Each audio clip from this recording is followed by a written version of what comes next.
인천 소래습지 소식부터 살펴보겠습니다. 서해 최대 갯벌인 소래습지 국가도시공원화 작업이 속도를 내고 있는데요.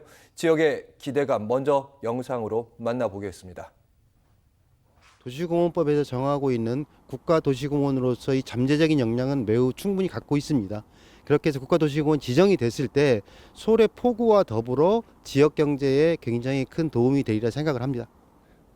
아주 오랜 역사를 가지고 있는 습지입니다. 그래서 이 습지를 잘 보존하고 기후 환경 변화에 대응할 수 있는 자원으로 활용 가능할 것으로 기대합니다. 네, 인천 남동구 남쪽에 있는 수도권 최대의 습지 지역입니다. 지금 보면 염전 그 부분에 이제 갯벌을 재활용한 부분이 있는데 여기 도시공원화 작업을 지금 속도를 내고 있는데 지역 정치권도 팔을 걷어붙이고 있습니다. 그렇습니다. 우리나라 최초의 제1호 국가도시공원 지정 타이틀을 얻기 위해서 인천시 그리고 정치권이 손을 맞잡았는데요. 순천만의 국가정원과 좀 다른 개념이라고 볼 수 있습니다. 국가도시공원, 순천만의 국가정원은 뭐 식물, 수목들을 재배하고 관리하고 전시하는 역할을 한다고 하면은 국가도시공원은 시민들의 휴식권, 건강을 위한 도시공원을 국가가 인정해주는 국립공원과는 조금 다른 개념이라고 할 수가 있는데요. 이게 전국 최초로 이번에 지정을 하려고 하고 있습니다. 물론 이 국가도시공원 지정 요건이 상당히 까다롭기 때문에 지금까지 국가도시공원으로 지정된 적은 없습니다만은 인천의 소래습지하고 또 부산의 낙동강 하구가 서로 제1호 국가도시공원 타이틀을 갖기 위해서 지금 치열하게 경쟁을 하고 있습니다. 소래습지 앞서 과장 인터뷰도 얘기를 들었습니다만은 서해 최대 갯벌인데다가 우리나라에서 가장 오래된 염전 소금 창고가 있는 지역입니다.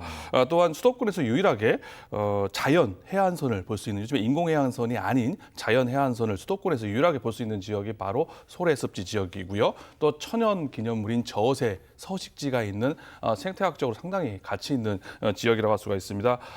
이처럼 소래습지가 국가도시공원으로 만약에 지정이 된다면요, 지속 가능 발전을 위한 환경 보존뿐만 아니라 또 뭐 주민들의 삶의 질도 향상될 것이고요. 더 나아가서 또 인근에 소래포구가 있지 않습니까? 그렇죠. 그러면서 대표적 관광 명소인 소래포구와 시너지 효과를 거두면서 지역 경제 활성화에도 기여할 것으로 지금 기대가 많은 상황입니다. 네, 소래포구에다가 소래습지공원, 국가도시공원까지 지정이 된다면 지역 입장에서 이제 겹경사 아니겠습니까? 그런데 보니까 이게 장기적인 갈등이라고요? 어떤 얘기입니까? 갈등이 많습니다. 갈등이 크게 세 가지로 볼 수가 있는데요. 먼저 앞서 소금 창고 염전, 폐염전이 있다고 말씀드리지 않았습니까? 과거에 한 약 22만 제곱미터의 염전을 운영하던 주식회사 성담, 이게 토지주입니다. 여기가 갈등을 빚고 있는 상황입니다. 당초에 국가도시공원을 지정할 때 여기를 폐염전 지역, 소금 창고를 국가도시공원 안에 포함을 시켜서 이제 국가도시공원을 하겠다라고 했었는데요. 이 인천시가 사업을 추진하다 보니까 이거 토지 보상비만 1,000억 원이 넘는 상황이고요. 이게 기존의 그린벨트에서 공원으로 용도가 바뀌었습니다. 하지만은 노후된 공원을 우선 먼저 개발을 해야 된다는, 추진을 해야 된다는 이런 실정법상 한계 때문에 이 성담이 소유하고 있는 폐염전 부지를 공원에서 제외를 한 겁니다. 그러다 보니까 왜 우리 그 부지를 제외를 하느냐라고 보상 문제가 불거졌고요. 거기가 또 시민들이 소래습지공원으로 생태공원으로 들어가는 또 진입로입니다. 여기를 펜스를 쳐서 지금 막아놓으면서 갈등이 벌어지고 있는데요. 주민들은 당연히 불편하죠. 이런 상황이고요. 또 하나가 소래 AB 공원 지역입니다. 이게 노년 33지구 소유주들과 갈등을 벌이고 있는데요. 처음에는 그린벨트 지역이었습니다만은 이 지역에 있는 소유주들이 이 그린벨트 지역에 대한 자기 재산권 행사를 끊임없이 요구를 했고요. 권익위에서 어느 정도 사용 가능하게 하는 결정이 나면서 이곳에다가 2009년도부터 야적장으로 사용할 수 있게 된 겁니다. 그래서 뭐 물류 창고업자들에게 대여를 해주거나 여기를 임대를 해주고 있는 상황인데요. 이렇게 갑자기 이 지역이 공원으로 또 다시 묶이게 되다 보니까 또 이제 수용을 당해야 되는 보상을 해야 되는 문제가 발생하다 보니까 토지주 그리고 유통물류 담당한 세입자들 간에 이제 뭐 생존권 문제다 아니면 재산상 피해를 입게 된 겁니다. 토지주는 대토를 달라. 그에 상한 땅을 달라라고 지금 얘기를 하고 있는데요. 인천시 입장에서는 이게 공원 조성 사업에 있어서는 현금 보상만 가능하지 대토는 법적 근거가 없다라고 하면서 지금 갈등을 벌이고 있고요. 심각하게 갈등을 벌이고 있습니다. 예. 마지막으로 레미콘 공장 부지가 있는데요. 이 역시 소유주와 소송 중에 있습니다. 지금 세 주체의 토지주와의 장기 갈등이라고 하셨잖아요. 예. 금액도 아까 말씀하신 거 들어보니까 1,000억 정도 된다면 네. 인천시가 그걸 부담할 수 있는가 현실적인 문제부터 시작해서 사업주들도 생각이 들 거 아니에요. 인천시가 나한테 이 돈을 줄 가능성이 있다 없다. 그렇죠. 다른 대토를 줄 가능성이 있다 없다. 아마 예. 낮게 볼 것 같은데요. 그렇지만 계속 그 요구를 하고 있는 상황인데요.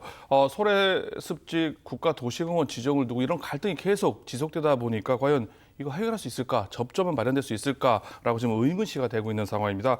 인천시는 이번에 공론화 갈등관리위원회를 개최를 해서요. 5가지 중점 관리 사항을 지정을 했습니다. 이게 A등급, 1등급부터 3등급까지 정해져 있는데요.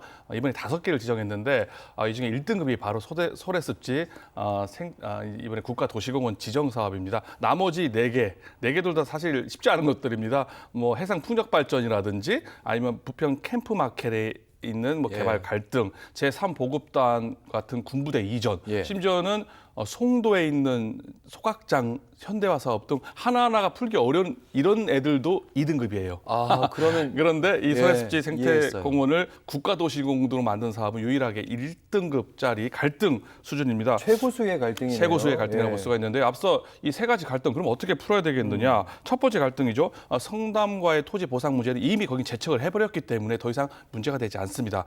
시민들이 불편한 거는 진입로를 펜스로 막아놓은 부분은 인천시가 별도의 용역을 줘서 우회로 조금 이해했습니다. 돌아가긴 합니다만은 우회로로 해서 이게 추진하기 때문에 물론 폐염전과 소금 창고가 그 중간에 있기 때문에 사실 여기도 국가도시공원에 들어가야 좋지만 아쉽지만 아까 말한 현실적인 보상 문제라든지 법령상의 문제 때문에 제척되는 방향으로 제외되는 방향으로 갈 거라고 보여지고요. 아까 레미콘 공장 부지의 소유주 갈등 1심에서 인천시가 이겼습니다.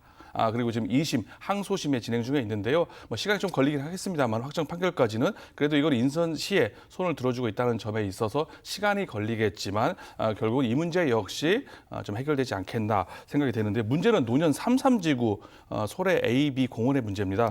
여기는 이해 당사자가 워낙 많습니다. 토지주만 50명이 넘고 또 세입자들, 근로자들까지 합치면 뭐 3,4천 명가량 된다라고 지금 주장을 하고 있기 때문에 해법 마련이 상당히 어려운 부분이라고 할 수가 있습니다. 현행법상 아까 말씀드렸지만 공원 사업을 조성할 때는 대토 보상이 불가능합니다. 대토를 줄래야 줄 수가 없는 상황이기 때문에 법을 개정해서 대토를 주거나 그렇지 않으면 현금 보상에 있어서 인천시와 앞서 말씀드렸던 토지주와 간의 이런 갈등, 접점을 만들어 나가는 게 바로 이 문제를 풀 수 있는 어떻게 보면 빠른 길이 아닐까라고 볼 수 있을 것 같습니다. 이도영 교수님 말씀 듣고 나니까 왜 인천시가 1등급 관리로 갈등 관리로 분석을 해놨는지 이해가 되는 측면이 있습니다.